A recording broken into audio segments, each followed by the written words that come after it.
한 발 더 깊이 있게 뉴스 속으로 시사인이 만드는 정치 라이브 김은지의 뉴스인 6월 14일 방송 시작합니다. 안녕하세요. 저는 시사인 김은지 기자고요. 오늘 금요일이지만 저희가 특별 편성을 준비하면서 생방송으로 오늘 진행합니다. 석유 특집이라는 이름을 붙였는데요. 지난주부터 시작됐던 논쟁이 아직까지도 굴러가고 있습니다. 이 이야기에서는 빠질 수 없는 두 분이 있어서 바로 인사드리겠습니다. 두 분 안녕하세요. 네, 안녕하세요. 네, 이제 SOL 출신이시기도 하고 또 네. 해당 상임위 산자위 소속이신 더불어민주당 이현주 의원님 모셨습니다. 반갑습니다. 네, 안녕하세요. 반갑습니다. 아니 어쩌다가 SOE를 들어가셨었대요? 아, 제가요, 저 변호사 출신이긴 하지만 사실은 기업 자문 변호사로 계속 활동을 했었고, 그래서 일찌감치 기업에 일을 했었어요. 그래서, 자동차 회사에 있었거든요. 르노 삼성 자동차. 르노 삼성 자동차에서 제가 이제 법무팀장을 하고 있을 때, 그때 이제 글로벌 회사들 사이에서 제가 평판이 되게 괜찮았었어요. 시장에서.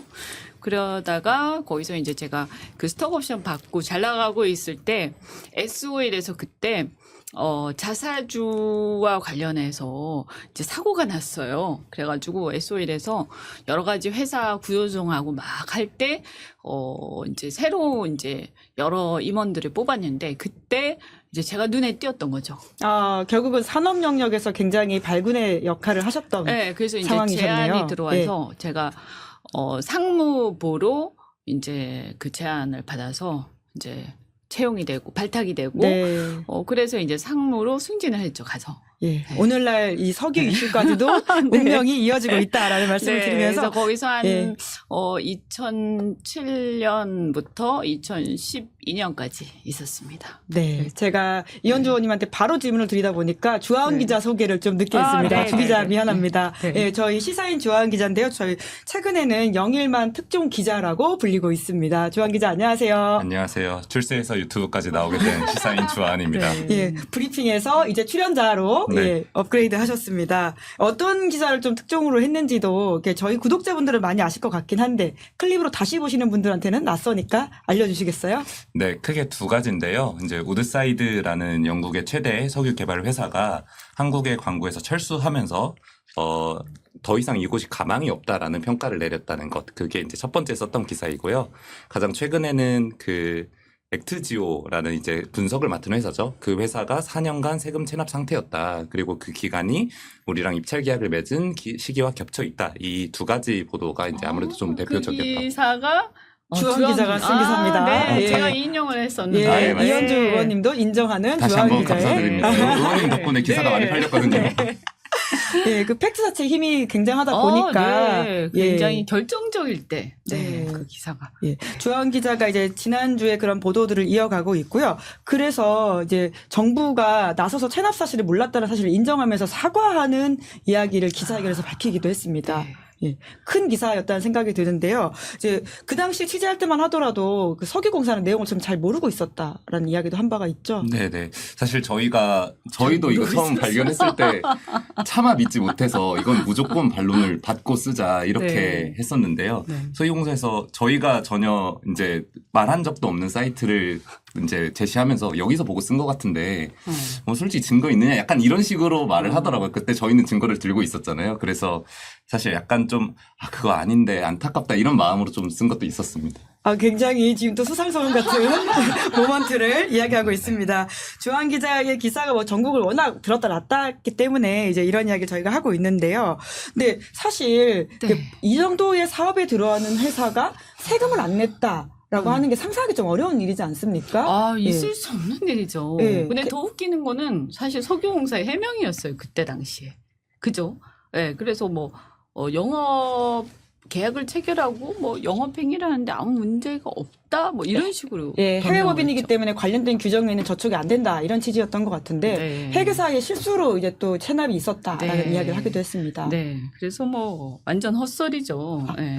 헛소리죠. 네. 그래서 회사에 계셔봤었으니까 네, 아마 더 잘하실 것 말도 안 같아요. 되는 얘기죠. 예. 그게 무슨 말도 안 되는 얘기고요. 그래서 이게 어쨌든 1년이라도 있을 수 없는 얘기. 그 영업세잖아, 영업세. 네, 그렇습니다. 그러니까 프랜차이즈 텍스인데 미국에서는 세금을 체납한다라는 것은 굉장한 어떤 신용상의 문제가 있는 거고요. 그래서 그 사업하는데 엄청난 이제 그 불이익을 보죠. 이 신용의 문제가 생기는 예. 거기 때문에 그래서 그걸 믿고 거래를 한다라는 것은 일종의 이제 이 우리 신용 사회에서 굉장히 바보 같은 일이거든요. 네. 근데 이제 자기가 바보라는 것을 인정하는 그런 그건데 어쨌든 그런 바보 같은 변명을 계속하다가 결국에는 사과를 했죠. 네, 그러다 보니까 국민의힘에서는 이제 제 100분 토론 나와서 토론하시는 거 봤는데 네.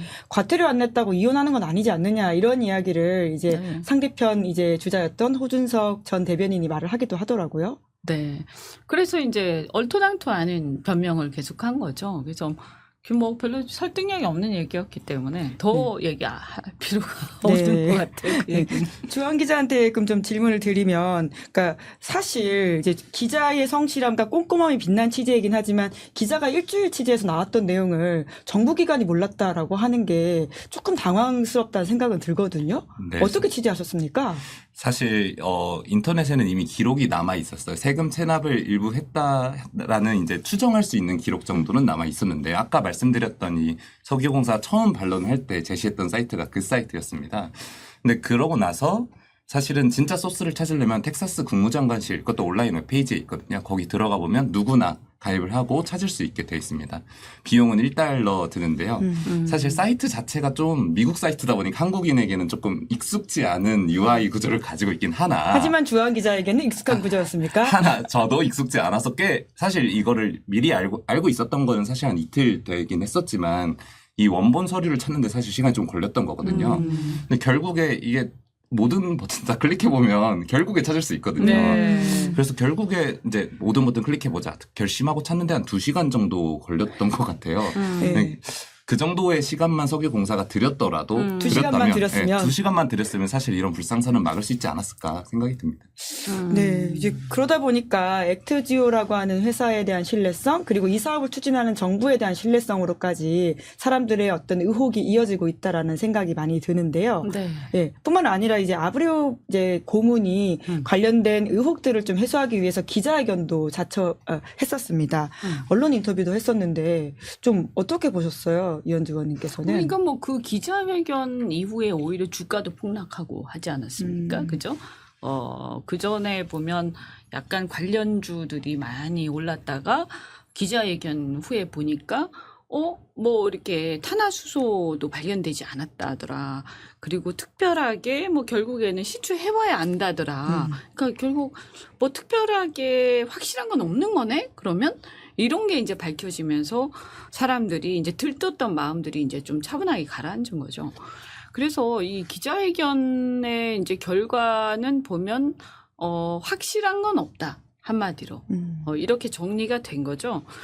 이제 사실은 기자회견을 왜 했을까 하는 생각이 들고요. 예, 그러니까 이 정부가 너무 이렇게 들떠가지고 너무 앞서 나갔다 이런 생각이 들고요. 정말 정확하게 얘기하면 뭐 사실은 그렇다고 해서 이 아브레오 그 고문이 없는 사실을 뭐 약간 이렇게 약간 부풀려서 얘기하는, 뭐 과장되게 얘기하는 건 모르겠지만 이걸 없는 사실을 얘기할 수는 없는 거 아니에요. 그죠? 기자회견 하면서. 그러다 보니까, 이것을 이제 결국에는 불확실하다는 얘기거든요. 그래서 불확실한 얘기밖에 할 수가 없다 보니까, 이것은 한계가 있는 거고요. 결국은 뭐냐 하면 매장 가능성에 불과한 거죠. 석유가 발견되지 않은 것이고, 석유가 발견될 가능성이 있다. 그런데 그것은 파봐야 된다. 그러나 그것조차도 탄화수소라는 것이 어쨌든 석유나 가스의 성분인데 그 성분 자체도 아직까지는 발견되지 않았다. 그것도 시추해봐야 된다. 이게 결론이라는 것이고요. 20%의 성공 확률이라는 게 뭐냐라고 했을 때 그 20%의 근거나 정확한 어떤 산출, 어떤 근거, 이 방식 이런 것도 전혀 설명하지 못했기 때문에 사실은 이 기자회견을 보면서 사람들은 더 오히려 실망을 할 수밖에 없었던 거죠. 네. 그 누구보다 아브레우 박사 그리고 고문을 만나고 싶었던 사람이 아마 주하원 기자가 아니었을까라는 생각이 드는데요. 취재하면 할수록 이제 의문이 쌓이니까 직접 물어보고 싶었을 거 아니에요. 네, 기자회견 어떻게 보셨나요? 사실 안타깝게도 그걸 생방송으로 보지 못했습니다. 왜냐하면 그때 한창 이 생방송을 할 때 관련한 의혹들을 저희가 체크를 하는 중이라 생방송으로 보지 못하고 나중에 봤는데요. 솔직한 인상은 그렇다고 하니 뭐 안 믿을 도리가 없다. 뭐 이 말밖에 할 수 없던 상황입니다. 산자매이시니까 잘 아시겠지만 지금 자료를 공개하고 있는 게 거의 없거든요. 그런 상황에서 아브레우 박사가 뭐 이러이러해서 이렇게 판단했다. 라고 말하면 그게 아니다라고 검증해 볼 수가 있어야 되는데 검증을 못하니까 지금 그냥 그렇구나 하면서 끄덕끄덕 듣는 수밖에 없었던 것 같고요. 의원님께서 방금 말씀하신 거에 약간 더 덧붙여서 설명을 하면 탄화수소가 발견되지 않았다라고 이제 첫 기자회견 때 얘기를 해서 전부 다 보도가 됐어요. 그게 가장 큰 리스크 요인 중에 하나다 이렇게 보도가 됐는데 6월 10일 날 이제 2차관이 최남호 2차관이 다시 브리핑을 하면서 정정을 했거든요. 그게 번역 통역을 해주신 분의 오류였다. 그러니까 이번 대왕고래에서 탄화수소가 나오지 않은 게 아니라 전에 해본 것들에서 탄화수소가 나오지 않은 거였다. 이렇게 말씀을 하셨는데요. 근데 나왔다는 얘기인가요? 이제 시추를 해봐야 안다. 그것도 결국에 시추를 안 해봤기 때문에 탄화수소가 나올 건지 안 나올 건지도 모른다 이 말인데요. 사실 그것과 별개로 이렇게 중요한 정말 전 국민이 보고 있는 이제 기자회견에서 그리고 말씀하신 것처럼 주식시장의 모든 참여자가 다 지켜보고 있는 기자회견에서 가장 큰 리스크 요인을 통역 실수를 했다? 이거 진짜 실망스러운 부분 중에 하나였습니다. 네. 게다가 그걸 정정할 수 있는 시간이 있었던 것 같은데 며칠에 걸려 이후에 사실 그러면 그걸 잡은 거 아닌가? 바로 잡은 거 아닌가요? 네, 금요일 오전에 인터뷰를 네. 기자회견을 하고 그 다음 주 월요일에 했으니까 물론 주말이 있긴 했겠지만 그 사이에도 할 반박은 또 다 했거든요. 그런 정정이 좀 늦었던 거는 좀 아쉽긴 합니다. 그러니까 이제 제가 주한 기자 보도 보고 얘기를 했지만 결국은 보면 4년간 이제 기본적인 영업세 또 체납이 된 상태에서 아무런 어떤 두드러지는 활동의 흔적이 보이지 않은 그런 액트지오라는 회사가 그 회사가 이제 결국은 작년쯤 해가지고 이제 이 체납되었던 세금을 갚았다, 그죠? 갚고 그 다음에 이제 올해 이러한 이제 이 프로젝트와 관련해서 뭔가를 하려고 이제 기지개를 펴는 이런 거죠. 그러면 작년에 지금 보면 작년 말부터 해가지고 올해 2월 사이에 입찰이 있었고 올해 2월에 계약이 있었고 올해 2월부터 이 계약과 관련된 이 프로젝트가 수행이 시작이 됐다 이렇게 나오거든요. 계약 내용에 이제 석유공사가 올린 그 계약에 대한 기획서라고 해야 되나요? 그걸 보면요. 그러면 결국은 뭐냐 하면 이 프로젝트와 관련해서 액트지오하고 석유공사가 계약한 게 올해 2월 정도로 추정이 돼요. 그래서 올해 2월 정도에 그 계약금이 건너갔을 걸로 이제 추정이 되죠. 아니면 계약이 체결이 됐을 거니까 계약금이 건너가지 않았다 하더라도 체결된 계약에서 어쨌든 계약 금액이 총 해가지고 한 70억 정도 되잖아요. 그러니까 계약서를 가지고 적어도 대출을 받을 수 있는 상황이 됐기 때문에 어쨌든 석유공사와의 거래를 담보를 해가지고 비로소 그 체납된 세금을 낼 수가 있게 됐다. 그러니까 석유공사하고의 거래 덕분에 구제된 거죠. 체납이. 네. 뭐 그게 뭐 석유공사는 대납한 게 아니다 이렇게 얘기하는데 누가 대납했다고 그랬나요? 그게 아니라 이거 덕분에 이 돈을 이 계약금 가지고 냈든 이 계약을 담보로 해서 뭐 돈을 빌려서 냈든 뭐 그렇게 해서 구제됐다 이 얘기를 하는 거거든요. 근데 자꾸 대납한 게 아니다 이렇게 얘기를 하니까 답답하죠. 제가 정확히 한번 다시 이제 일자와 액수를 짚어드리면 먼저 이제 23년도 2월에 이제 계약이 이루어졌고 이제 한국석유공 작년에 제가 작년 연수가 2월에 조금 이루어졌고 헷갈렸네요. 네네. 올해가 아니라 올해 작년. 5월에 이제 대금을 지급했다고 합니다. 이제 아브레오 박사가 체납한 세금은 약 227만 원 정도, 1,650불 정도 되고요. 액트지오가 받은 액수는 실제 집행액을 이제 석유공사 직접 밝혔는데요. 129만 불 정도입니다. 네. 그럼 주한 기자는 아브리오 박사를 만나게 되면 뭘 좀 꼭 물어보고 싶으세요? 약간 벅차서 뭘 먼저 물어봐야 될지 싶긴 한데 저는 진짜 사실 제가 전문적인 지식은 없기 때문에 뭐 정말 이게 유망한 거냐, 진짜 가능성 있냐 이 부분은 말씀하셔도 제가 어디까지 알아들을 수 있을까 잘 모르겠는데요. 4년간 도대체 왜 안 냈냐. 실수로 냈다고 안 냈다고 보기엔 정말 어려운데 이 부분 먼저 한번 물어봐야 될 것 같습니다. 네. 저는 이런 것 같아요. 저 솔직히 예. 제 짐작컨대는 이런 상황인 것 같아요. 이분이 이제 엑스모빌에서 일을 했다 하잖아요. 그래서 어느 정도 위치에서 어떤 정도의 일을 했는지는 잘 모르겠어요, 솔직히. 근데 뭐 일을 했다고 하니까 했겠죠. 그래서, 거기서 일을 하다가 이제 퇴직을 한 거예요. 퇴직을 하고는 나와가지고, 뭐 특별한 일 없이 그렇게 이제 좀 지내다가, 사실은 이제 뭔가를 해보려고 했는데, 뭐 아시다시피 코로나 팬데믹 상황이 온 거죠.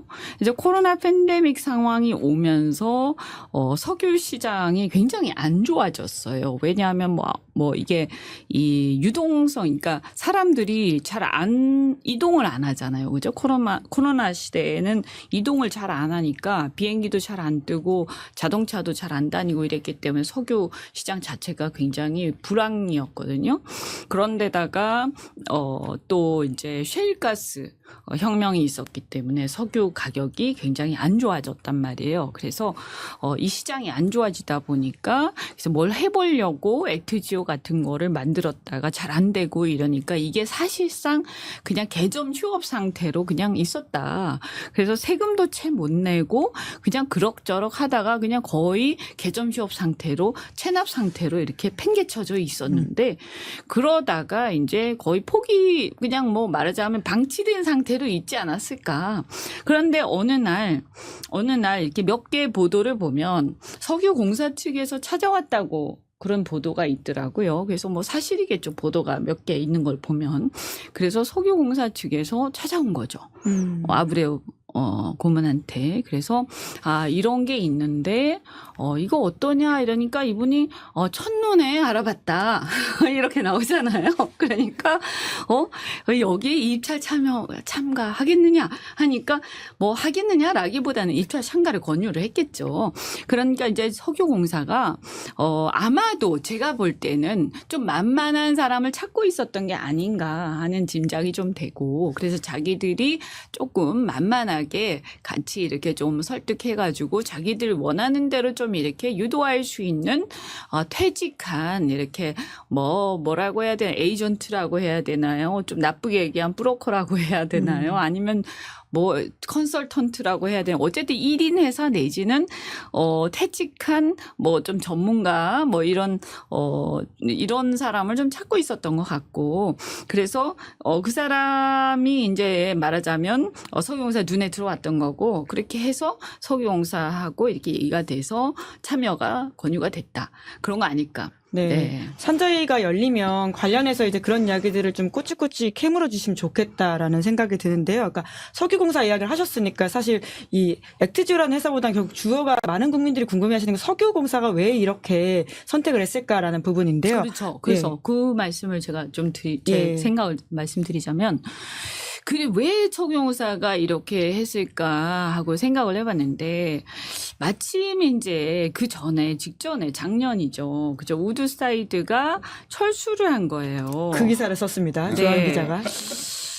그래서 상당히 오랫동안 함께 프로젝트를 하다가 이제 사실 가망이 없다라고 판단을 하고 그건 맞는 것 같아요. 뭐 석유공사는 합작을 했기 때문에 철수했다라고 하지만 그것은 이제 그렇게 얘기하면 안 되고요. 왜냐하면 합작을 했다 하더라도 만약에 이 사업이 되게 잘 나가고 유망하다라고 판단했으면 이 사업을 갖다 포함해서 합병을 했을 거예요. 그죠? 이 사업 가치를 포함시켜서 같이 이거를 평가해가지고 이 가격을 포함시켰겠죠. 그죠? 그래야 합리적인 거 아닙니까? 그죠?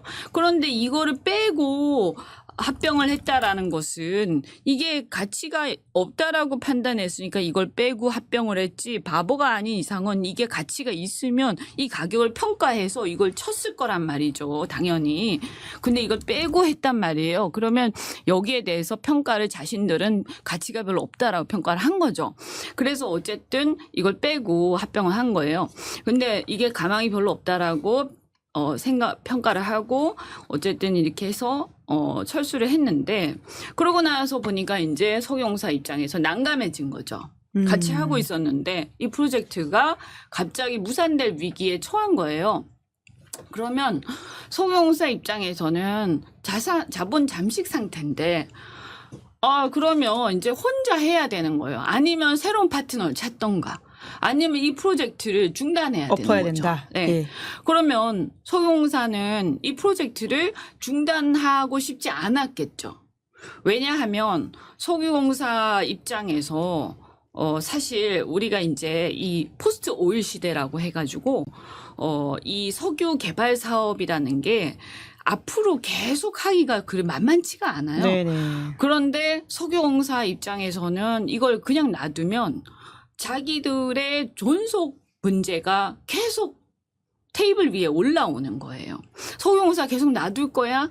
야, 석유공사, 광물공사라든가 이런 데랑 합병해야 되는 거 아니야? 아니면 이제 해체해야 되는 거 아니야? 이미 석탄공사는 해체됐거든요. 조직의 생존을 위해서 결국은 끝없이 사업을 벌여야 되는 그렇죠. 상황이었다. 이게 그런데 우리가 우드사이드는 나갔다. 네, 예. 그럼 너무 힘든 상황인 예. 거예요.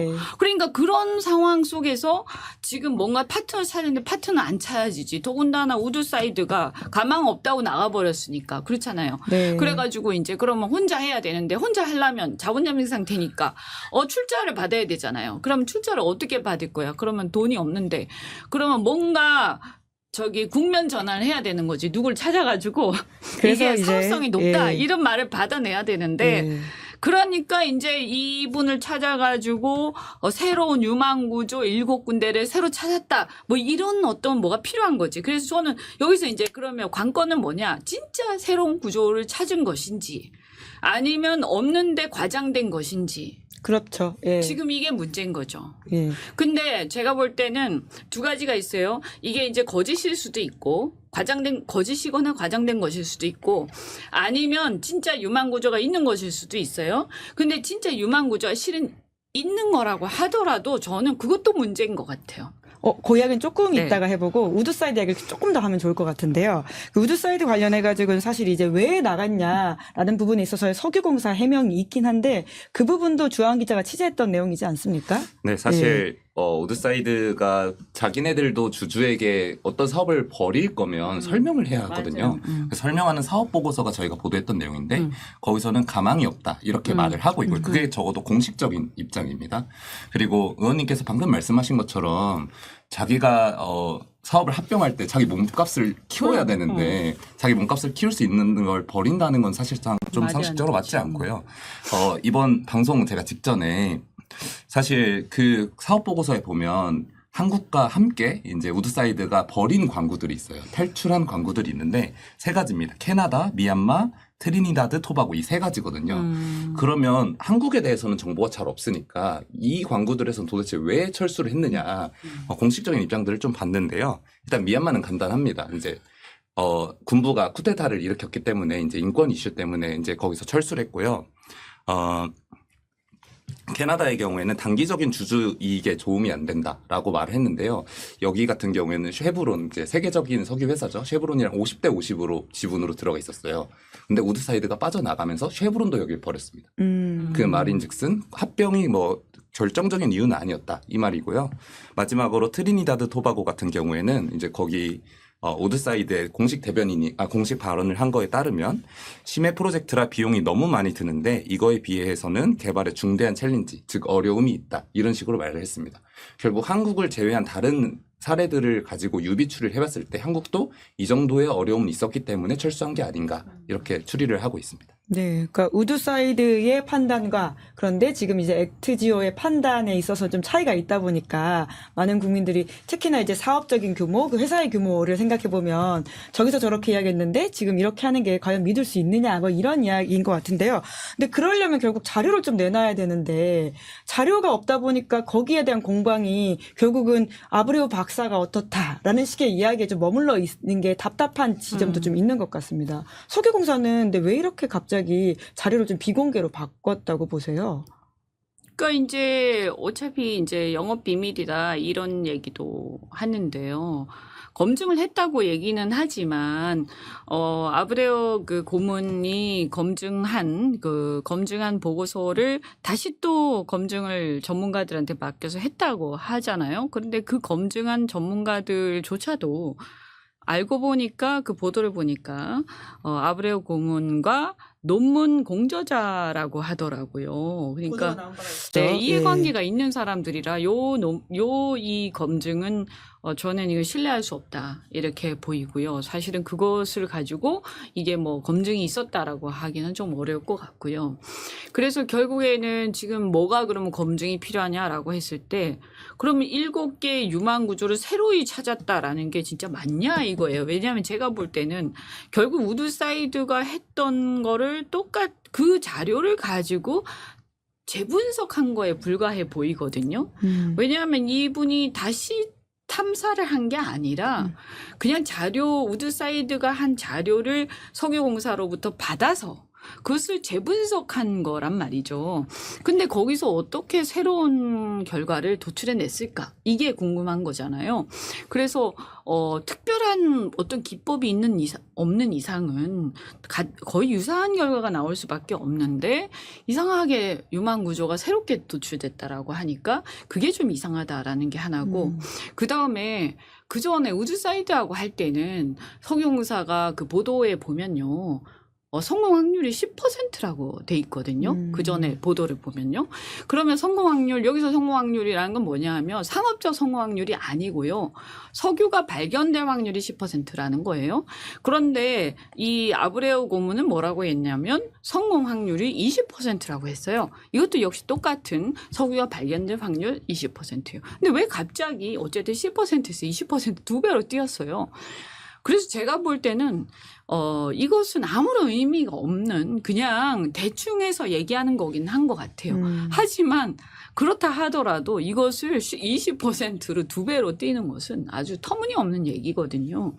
그래서 이런 것도 그래도 국민들 앞에 얘기하는데 어떻게 이걸 2배로 뛰어서 얘기를 하느냐. 그것도 따져 물으시겠다. 네, 예. 그것도 보면 아주 터무니없는. 정부가 이제 정부가 출석을 할 경우에는요. 네, 그렇죠. 그래서 예. 이것도 아주 문제가 심각하다라는 생각이 드는 네. 거죠. 의원님께서 방금 말씀하셨던 것처럼 사실은 우드사이드의 자료가 대부분이 아니었나라는 의심은 강하게 들고 있는데요. 한국석유공사에는 자체적인 탐사 자료도 추가적으로 그러니까 우드사이드가 가지고 있지 못하는 자료도 액트지오한테 줬다 이렇게 말을 하고 있는데요. 근데 사실 우드사이드가 최종적으로 이 계약에서 탈출한 거 그러니까 철수한 게 2023년도 1월이거든요. 그리고 액트지오가 계약을 맺은 시점이 2023년도 2월입니다. 사실 한 달 정도의 기간인데요.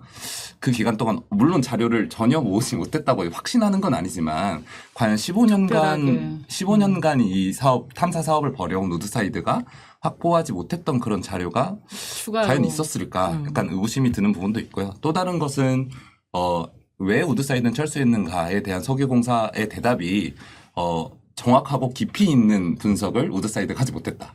이렇게 말을 하기도 했거든요. 예. 그 부분은 우드사이드가 정말 한국 보도를 보면 네, 굉장히 그래서 명예훼손을 금지 삼을 수도 그게 있겠네요. 되게 재밌는 예. 지점인데요. 예. 만약에 그렇다라고 하면 우드사이드의 그 담당자들은 엄청난 책임이 있는 거죠. 그래서 그랬는지 그런 얘기가 좀 나오고 나서 우드사이드에서 보도 자료를 냈어요. 그러니까 보도 자료인지 인터뷰인지가 나왔어요. 동아일보 보도인데요. 우드사이드에서 자기들이 충분히 자료를 다 가지고 있었고 탐사를 다 했고 3D 탐사까지 다 했다라고 하면서 그거를 설명하는 보도가 나왔더라고요. 그래서 그 전에 그쪽에서 뭐라고 얘기했었냐면 처음에는 마치 우드사이드는 3D 탐사를 안 했는데 그죠? 아브레우 박사가 3D 탐사 자료까지 다 포함해서 분석을 했기 때문에 이게 유망 구조가 도출되었다라는 식으로 막 설명을 했어요. 석유공사가.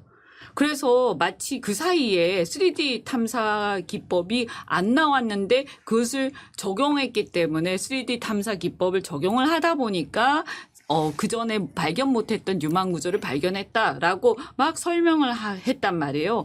그러니까 사람들이 어떤 생각을 하기 시작했냐면 아니 그러면 그동안 15년 동안 했는데 그 3D 탐사 기법이 우드사이드에는 없었단 말이냐 이런 얘기가 막 돌기 시작하니까 그렇다라고 하면 우드사이드의 그 담당자들은 그것도 안 하고 뭐 했냐 그러면 이게 우드사이드도 나중에 자기 주주들한테 책임 소재가 문제가 될 거 아닙니까? 네네. 그러니까 그 이후에 우드사이드에서 동아일보에다가 그 자료를 제시를 한 모양이더라고요. 그래서 동아일보에 그 기사가 나왔어요. 자신들이 3D 탐사도 다 했고 그래서 그 3D 탐사 결과가 이렇게 다 나왔었다. 그래서 그 탐사 자료도 다 석유공사에 넘겼다. 이렇게 네. 기사가 나왔어요. 네, 참고로 말씀드리면 우드사이드가 3D 탐사를 한 지는 상당히 오래됐습니다. 우드사이드가 2014년부터 했고요. 2017년에 다시 이 계약을 하고 탐사 사업을 시작했는데 그때도 3D 물리 탐사를 했다고 네. 이거는 심지어 석유공사가 스스로 2019년도에 보도자료로 밝힌 사실입니다. 그러니까 이게 거짓말을 막 하다가 또 들키고 막 하는 거죠. 눈 밝은 기자들한테 들키고 또 열심히 하는 국회의원한테 들키고 뭐 이런 상황인 것 같은데 근데 결국은 지금 이제 정부 여당에서 하는 말은 석유 나오면 좋은 거 아니냐 근데 왜 이렇게 의심을 하느냐 트집 잡느냐 심지어는 과학의 영역을 정치화시키고 있는 게 야당이다 이런 지적을 하고 있거든요. 아니죠. 석유가 나오면 나쁘다고 그랬습니까? 그 참 사람들이 이렇게 말을 갖다 곡해를 합니까? 그게 아니고 지금 이 사안의 본질은 뭐냐? 세금을 내는 거기 때문에 그런 거예요. 아 누가 뭐래요? 그러니까 자기들끼리 출자해가지고 투자해서 할 거면 누가 뭐라고 할 거예요. 알아서 하란 말이에요. 아, 자기 그죠? 돈 쓰면 된다. 자기 예. 돈 쓸 거면 알아서 하세요. 예, 국민의 혈세를 쓰면 아니, 안 뭐, 된다. 예. 쓸 때 개인이 조심해야 된다. 안 되는 건 또는 아니고요. 민간 예. 회사가 할 거면 예. 얼마나 자기들이 철저하게 하겠습니까? 근데 지금 문제는 국민 혈세를 가지고 하려고 하니까 문제가 되는 거예요. 왜냐하면 아까 얘기한 것처럼 석유공사가 지금 이 사업에 뛰어들어서 이 시추하는 거 한 시추공에 1,000억 이상 드는 거고 5개 이상 하게 되면 지금 최소 제가 볼 때 1조 가까이 들고 많으면 1조 이상 들고 시추로 끝나는 게 아니라 시추해서 만약에 발견이 됐다라고 하면 발견으로 끝나는 게 아니고요. 석유가 발견이 조금만 되더라도 그러면 어떨 거예요? 석유는 사실 조금밖에 발견이 안 됐지만 이걸 그러면 거기서 야 석유 조금밖에 안 나왔으니까 여기서 덮자라고 할 겁니까? 분명히 이게요 도박성이 있기 때문에 이거밖에 조금밖에 안 나왔지만 그래도 혹시 모르니까 계속 파보자 이럴 거 아닙니까? 그래서 이거는 끊임없이 하게 될 겁니다. 한번 시작하면 그러면 이게 상업성이 있을지 없을지 판단이 완전히 이제 끝날 때까지 계속 하게 될 거라서 앞으로 수조가 충분히 들어갈 수밖에 없는 사업이 시작되는 거예요. 그런데 석유공사는 자본 잠식 상태라서 어떻게 해야 되냐? 정부가 출자를 해야 되고 정부가 융자를 해야 되고 융자도 정부가 그러니까 석유공사 융자를 금융기관을 또 받아야 되고 그 경우에 정부가 보증을 서야 되는 거예요. 그러면 그 돈은 보증 서는 돈, 출자하는 돈 누구 돈이냐? 국민이 혈세를 박아야 되는데 그 돈은 다 우리 돈이잖아요. 그러면 이게 첫째 석유가 발견되지 않을 가능성. 둘째, 이게 훨씬 높잖아요. 80% 이상 되는 거예요. 저 말을 다 믿는다 하더라도. 그 다음에 석유가 발견이 된다 하더라도 사업성이 없을 가능성. 얼마나 높습니까? 이 모든 리스크를 누가 지냐? 우리 국민들이 지기 때문에 지금 이 부분에 대해서 석유에 대해서 이 문제에 대해서 따지는 이유가 바로 거기 있는 거죠. 댓글창에 세금 안 낸 회사에 세금 주는 한국이라고 하는 내용이 있는데요. 그러니까 아마 이 문제에 대해서 많은 분들이 걱정하는 게 이게 말씀처럼 리스크 있는 사업에 이 정도의 정보를 가지고 우리가 뛰어드는 게 괜찮으냐라고 하는 질문을 한다라는 말씀이신 것 같긴 합니다. 그러니까 특히나 이제 자료 이야기를 아까 좀 더 했으면 좋겠는데요. 그러니까 네. 아직도 대부분 자료가 그럼 주한 기자 비공개라고 보면 되는 건가요? 네, 현재로서 비공개 상태이고요. 영업 기밀이라고 이제 말을 하고 있습니다. 또 국가 자산이기 때문에 공개할 수 없고 혹시 나중에 이게 실제로 석유가 나와서 해외랑 입찰을 하게 되면 그때 우리가 정보를 많이 주게 되면 우리가 불리한 위치에 처하게 된다. 이런 식으로 말을 하고 있는데요. 결국에 국회에 정보를 공개하지 않고는 못할 것이라고 생각합니다. 산자희 의원께서도 계시지만 분명히 세금을 써야 하는 문제이고 그러면 무턱대고 돈 주는 사람은 세상 어디에도 없잖아요. 결국에 국회에서는 적어도 제대로 검증을 받아야 한다라고 생각을 하고 있습니다. 네, 그래서 제가 이제 이현주 의원님이 다른 인터뷰에서 하셨던 말씀 좀 인상 깊게 봤던 게 이게 이제 과학의 영역이 아니라 경제와 경영의 영역이고 사리분별의 영역인데 대통령이 굉장히 그런 부분에서 좀 떨어지시는 것 같다라는 지적을 하셨던데요. 그러니까 이게 사건이 커지게 된 게 대통령이 첫 국정 브리핑을 이 사안으로 했기 때문이지 않습니까? 네. 네, 왜 그렇겠냐라는 말들이 많은데 네. 또 2주 만에 나온 대통령의 이제 지지율이 또 올라가긴 했거든요. 네. 이런 상황을 어떻게 좀 보십니까? 그러니까요. 대통령은요. 지금 이 문제가 산유국의 꿈에 대한 문제가 아니에요. 국민들의 혈세를 어디에다가 쓸 거냐. 그리고 언제 어떻게 쓸 거냐 하는 문제거든요. 그래서 첫째, 우리가 석유 개발 사업에다가 국민의 혈세를 쓸 거냐 말 거냐. 둘째, 그러면 지금 2단계에서 쓸 거냐 말 거냐. 그다음 셋째, 그러면 쓰면 얼만큼 쓸 거냐. 만약에 쓴다 하더라도 투자자 없이 우리가 단독으로 이렇게 많이 쓸 거냐. 여러 가지가 있는 거예요. 그러면 제가 볼 때는요. 저는 첫째, 우리가 예를 들어서 재정이라는 것은 보수적으로 써야 되는 거예요. 내 돈이 아니기 때문에. 그죠? 그래서 투자자가 있어서 어떤 오너가 지 돈 쓰겠다라고 하면 과감하게 쓰고 싶으면 쓰면 되는 거예요. 자기가 리스크 부담하는 거니까. 그죠? 하이 리스크, 하이 리턴이거든요. 근데 재정을 그렇게 과감하게 쓸 수 있는 것은 왕밖에 없어요. 그죠? 그래서 옛날에 왕정 시대에는 동인도 회사 이런 거 하면서 과감하게 썼던 거예요. 그거는 자기가 왕이니까. 저희 지금 민주주의 국가에 있죠. 네, 그럼요. 예. 그러니까 5년에 한 왕이니까. 번씩 권력을 바꾸면서. 네, 왕은 그냥 그 나라가 망해도 자기가 왕이니까 그냥 같이 망하면 되는 거예요. 근데 이거는 민주주의 국가잖아요. 그렇게 할 수가 없다고요. 그 다음에 지금 이런 이 석유에다가 과연 써야 되냐. 이 석유 포스트 오일 시대인데 차라리 그 돈이 있으면 반도체에 지원하자. 이게 제 생각이고. 아니 돈이 없어서 반도체 지원 못한다고 한 몇 달 전만 해도 윤석열 대통령이 그렇게 떠들지 않았습니까? 그러면 돈이 없어서 반도체 지원 못한다고 그렇게 난리를 치면서 아니 전세 그 사기 당한 사람들한테 돈 없어서 지원 못한다면서요. 그런데 왜 이런 데다가 쓸 돈은 있냐? 그러면 이 돈은 석유 개발은 리스크가 굉장히 크고 도박성이 큰 사업이에요. 지금 우리나라가 도박성 큰 사업에 돈을 쓸 수 있는 여유가 있느냐. 거기에다가 시대가 이미 지나가는데 10년 동안 걸릴 텐데 설사 성공한다고 해도 10년 후에 석유값이 똥값이 되면 어떻게 하려고 그러는 거예요? 얼마나 리스크가 커요. 그죠? 예, 심지어 이제 국제기구 이제 보고에 따르면 이제 워싱턴 포스트였나요? 월스트리트저널이었나요? 거기서 이제 10년이 지나면 석유 속에서 수용할 것이라면서 시추가 엄청 많이 된다 이런 보도도 있더라고요. 예, 그러니까 아니, 그만큼 여기서, 네. 미래의 영역이 지금 아직 불확실하죠. 불확실. 예. 그래서 100번 양보해서 저는 그래서 다 양보하더라도 일단 리스크를 그러면 누군가가 다른 석유 회사가 과학적으로 분석을 해서 꼼꼼하게 검증하자. 자기가 예. 진다라는 석유 회사가 나타날 때 그걸 보고 우리가 그러면 할지 말지를 결정해야 된다. 근데 아무도 이미 하겠다는 큰 회사도 철수한 마당에 아브레오 같이 돈 한 푼 안 넣고 그냥 옆에서 말로만 하는 사람 믿고 우리가 무슨 결정을 한다는 것이냐. 예. 이런 거죠. 제가 아까 월스트리트 저널이라고 워싱턴 포스트랑 헷갈린다고 했는데 월스트리트 저널입니다. 예. 네. 그래서 적어도 어떤 굴지의 석유 회사가 내가 이거 한 얼마 몇 조 투자하겠다라는 데가 나타나면 그러면 우리도 그러면 한번 생각해 보자. 왜냐하면 기업이라는 것은요, 자기 리스크 부담으로 투자하겠다라고 하는 데가 나타난다 하면요, 그건 좀 가능성이 있다고 우리가 볼 수 있거든요. 근데 아무도 안 나타난다?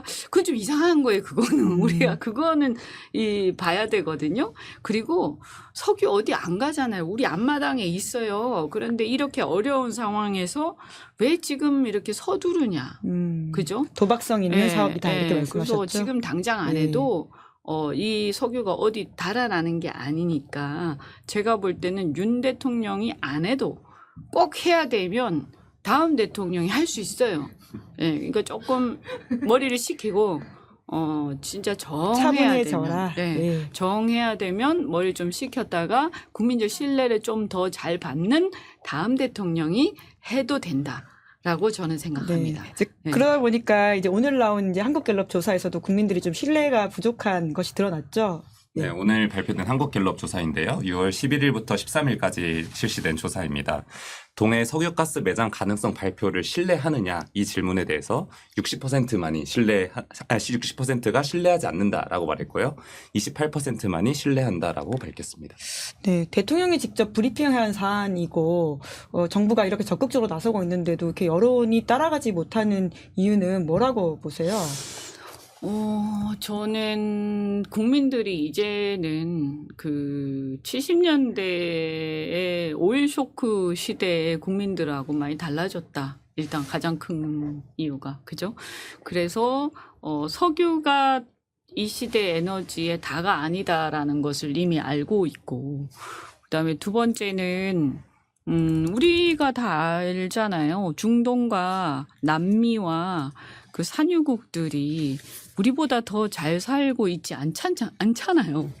그죠? 우리 석유 한 방울 안 나지만 그 나라보다 더 잘 살잖아요. 석유 한 방울 안 나지만 우리가 그 나라보다 석유와 석유화학 제품을 더 많이 수출하고 더 많이 남기고 있잖아요. 그 얼마나 대단한 나라입니까? 더 많이 우리가 반도체를 더 많이 잘 만들어서 팔고 있잖아요. 그래서 이제는 무엇이 더 중요한지 이미 알고 계신다는 거죠. 저는 이미 그 70년대에 국가의 수준을 뛰어넘었다라는 것을 우리 국민들이 이미 충분히 알고 계신다. 그래서 석유가 중요하다고는 알고 있지만 그게 다가 아니다라는 걸 충분히 알고 있어서 대통령보다 훨씬 국민들이 뛰어나다. 산업부 아까 의원님께서 지적하셨던 것처럼 왜 정말 이게 유망한 거면 왜 유망한 그렇게 유수의 기업들이 들어오지 않느냐라고 이제 당연히 기자들도 궁금해서 저번에 산업부 차관, 이차관께서 브리핑 하실 때 물어봤는데요.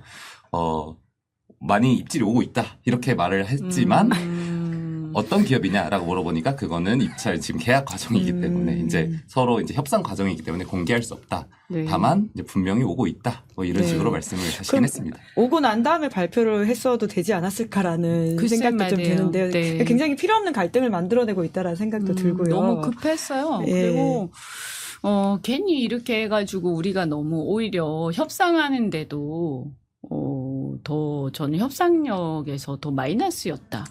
이런 생각이 들어요. 그죠?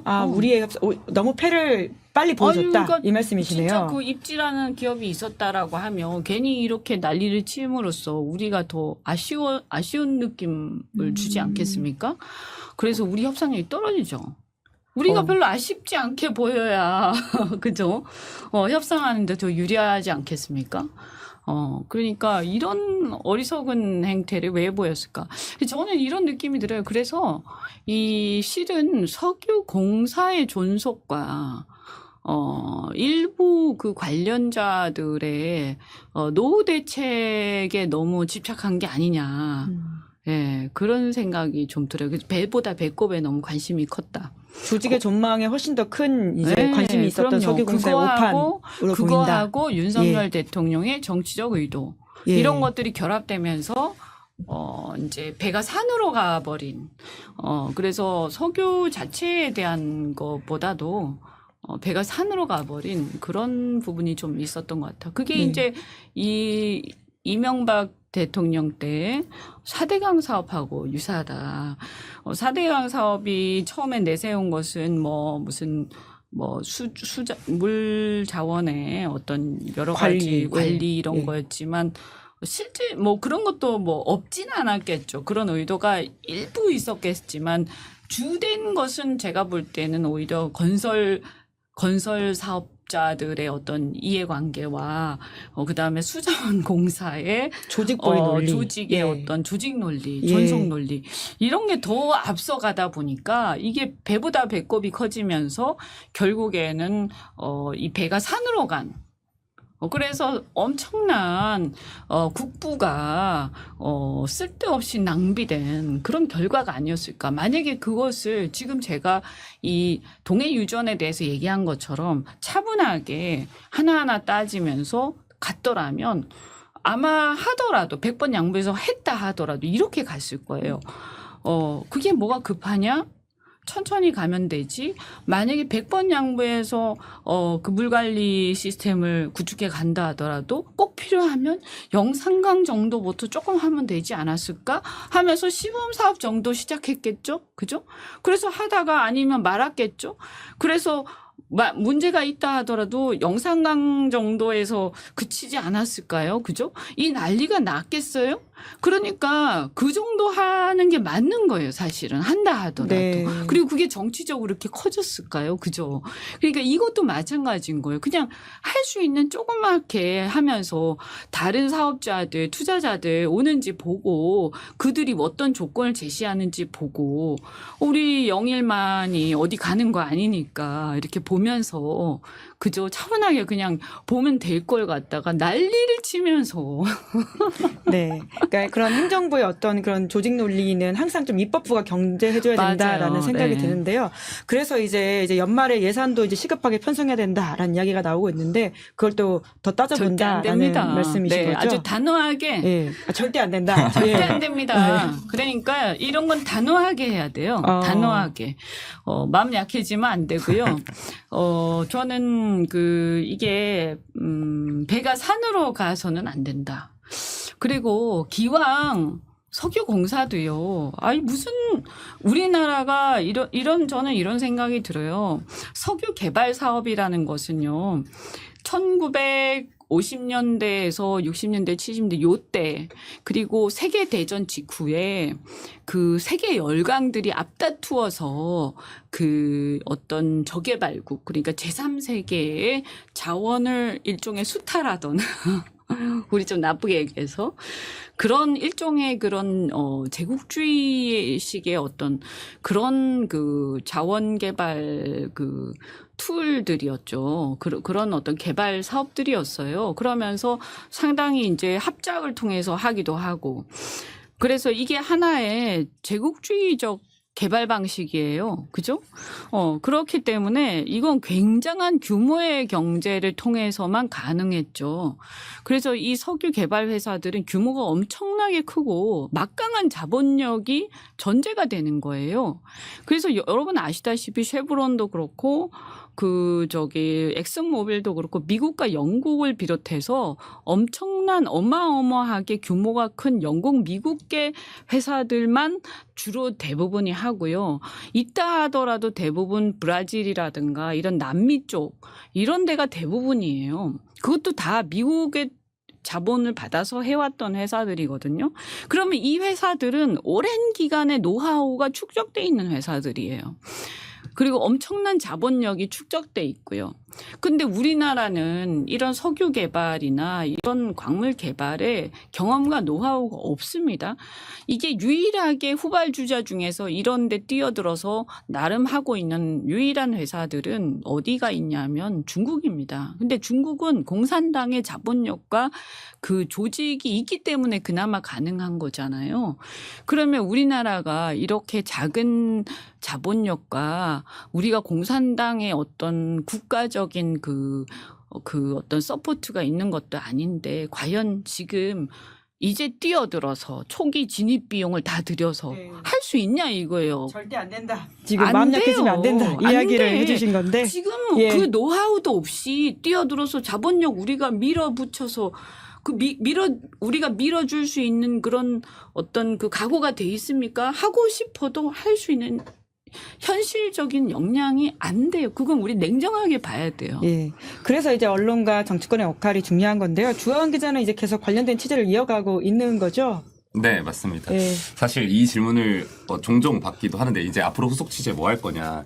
이거야말로 이제 저의 영업 비밀이기 때문에 아, 그렇네요. 사실 이제 구체적으로 말하기는 좀 어렵지만 이제 한 가지만 좀 말씀을 드리면 이 지명 경쟁 입찰을 했다고 했거든요.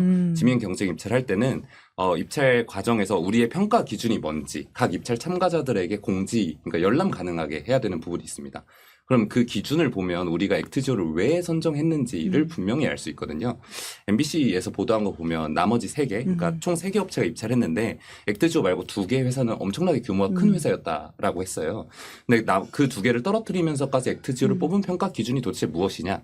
이것에 관련해서 현재 지금 질의를 넘겨놨고 답변이 오면 잘 취재해서 이제 여러분께 보도로 보여드리도록 하겠습니다. 영업 기밀이지만 주한 기자는 비공개하지 않았다. 네, 그렇습니다. 정부는 비공개했지만 자료를 뭐 그런 이야기를 드리면서 그래도 이현주 의원님 모셨으니까 이번 주에 또 다른 현안이 사실 이제 김건희 여사의 명품백 수수 사건과 관련한 네. 권익위 결정이지 않습니까? 네, 네, 네. 페이스북에도 이제 오늘 올려주신 걸 제가 봐서 제가 저 분노의 글을 막 그 이야기도 좀 해보면 좋을 것 짧지만 잠깐 해보면 좋을 것 같은데요. 네. 권익위 결정에 예상하셨나요?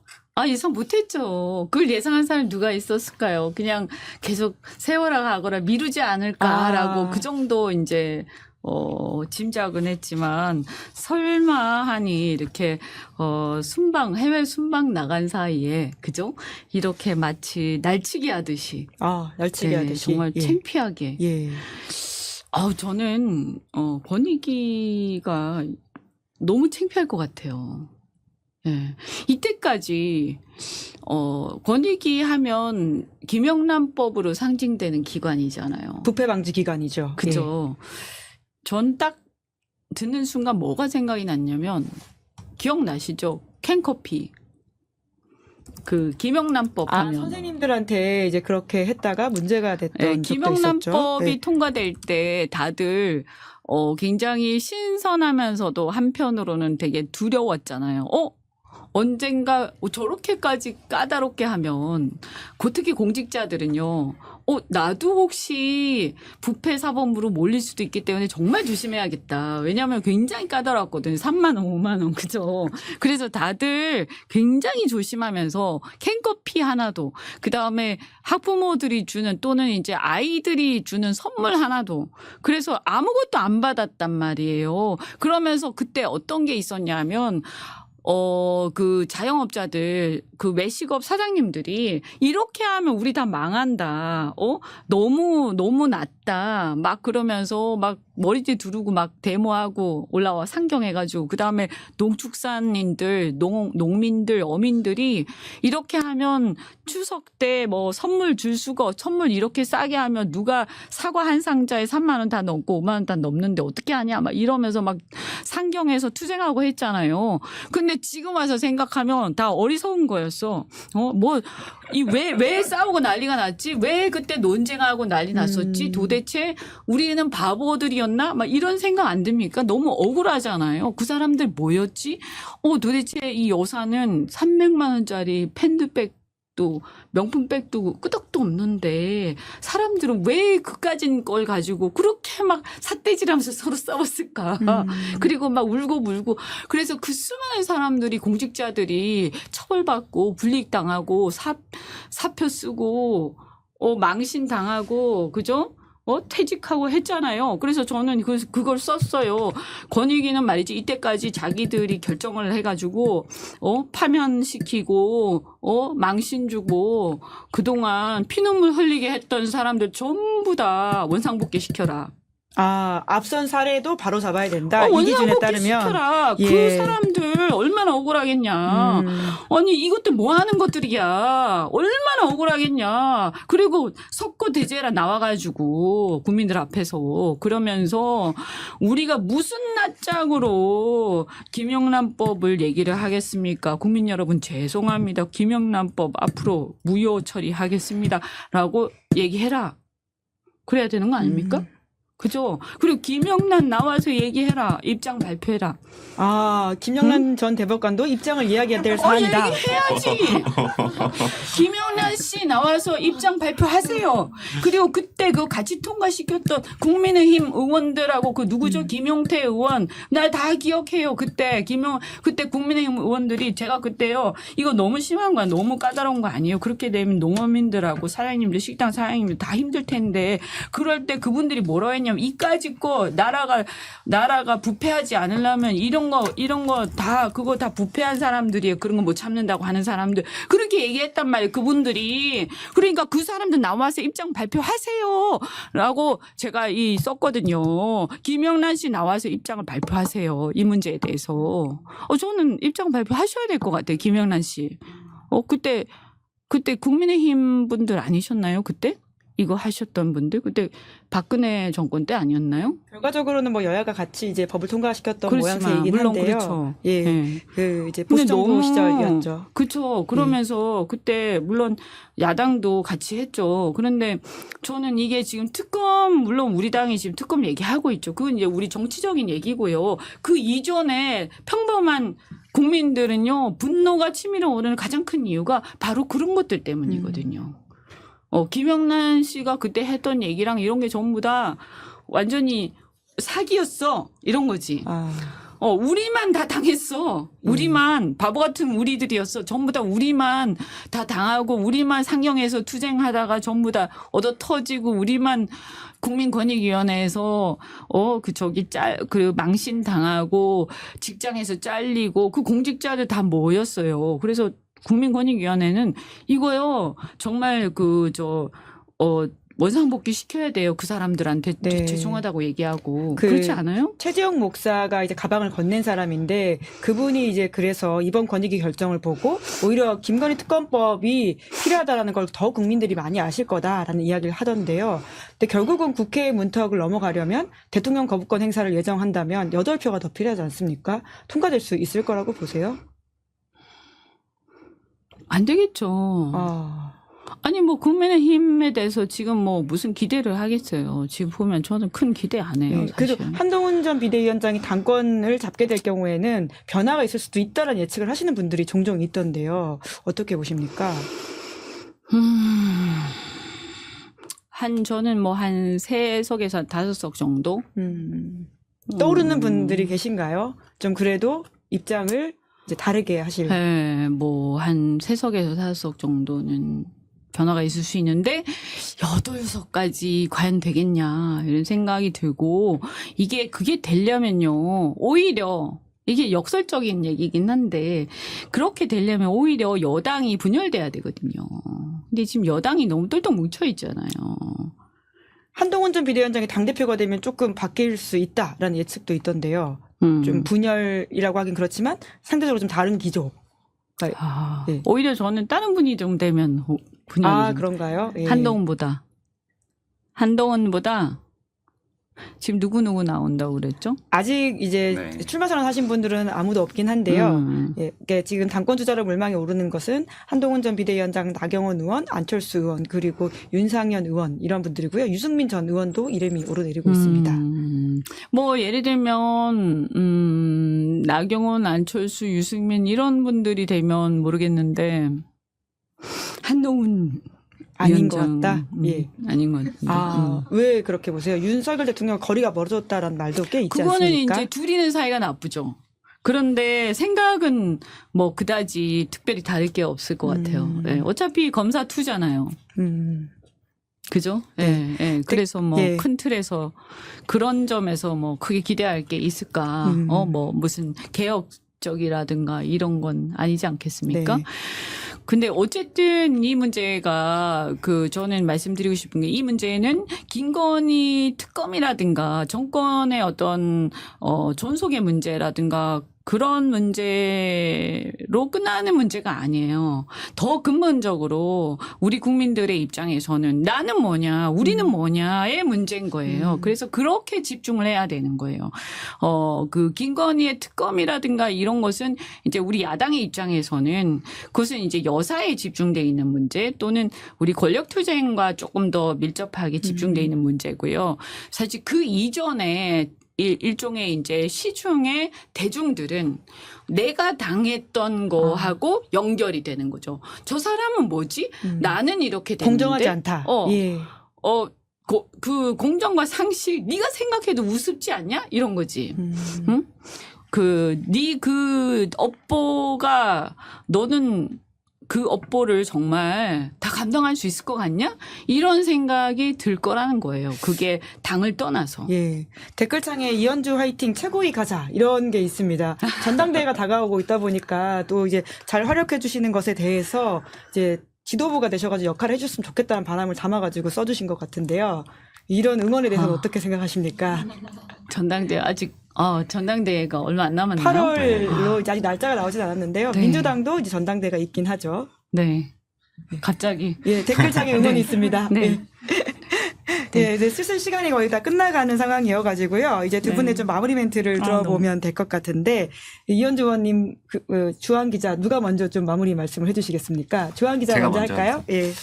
예, 어쩌다 보니 이렇게 출세해서 유튜브까지 나오게 됐는데요. 더욱더 많이 나오셔야 앞으로 됩니다. 또 정진해서 또 이제 좋은 기사 써서 다음에 또 찾아뵙도록 하겠습니다. 네, 감사합니다. 네, 고맙습니다. 네. 네. 열심히 하여튼 네. 싸우고 그죠? 네. 네. 그리고 정말 요즘에 분한 일이 너무 많아서 안 그래도 더운데 정말 더워 죽겠죠, 그죠? 근데 그때 좀 더 좋은 날을 위해서 저도 열심히 또 싸우고요. 또 싸우는데 이렇게 여러분 이렇게 좀 힘도 좀 보태주세요. 네. 아까 또 전대도 얘기하고 하셨지만 그것도 포함해서 또 잘 고민하겠고요. 근데 또 급하게 또 네, 도와주실 보좌진 분들이 굉장히 열일하시고 있는 것 같습니다. 크게 어디 보이게 예, 여기? 이렇게 또 이렇게? 준비를 해오셨다고 합니다. 네. 이현주 의원님 보좌진 분들이 네. 이제 이런 응원의 메시지도 함께 이제 네. 이야기해달라고 이게 의원님한테 이야기했다고 2024년 하더라고요. 4월 예. 10일을 상징하는 그래서 그 총선을 상징해서 만든 그 번호인데요. 네, 잘 부탁드립니다. 네, 네. 힘 좀 실어주세요. 고맙습니다. 네. 네. 앞으로의 의정 활동도 또 열심히 이제 부탁드리겠습니다. 그럼 네. 두 분 오늘 수고 많으셨습니다. 고맙습니다. 네, 고맙습니다. 감사합니다. 네, 김은재 뉴스인 6월 14일 준비한 방송은 여기까지고요. 오늘 방송 재밌게 보셨다면 구독, 좋아요, 알림 설정 부탁드리겠습니다. 그럼 저는 다음 주 월요일 오후 5시에 박지원 의원과 함께 돌아오겠습니다. 고맙습니다.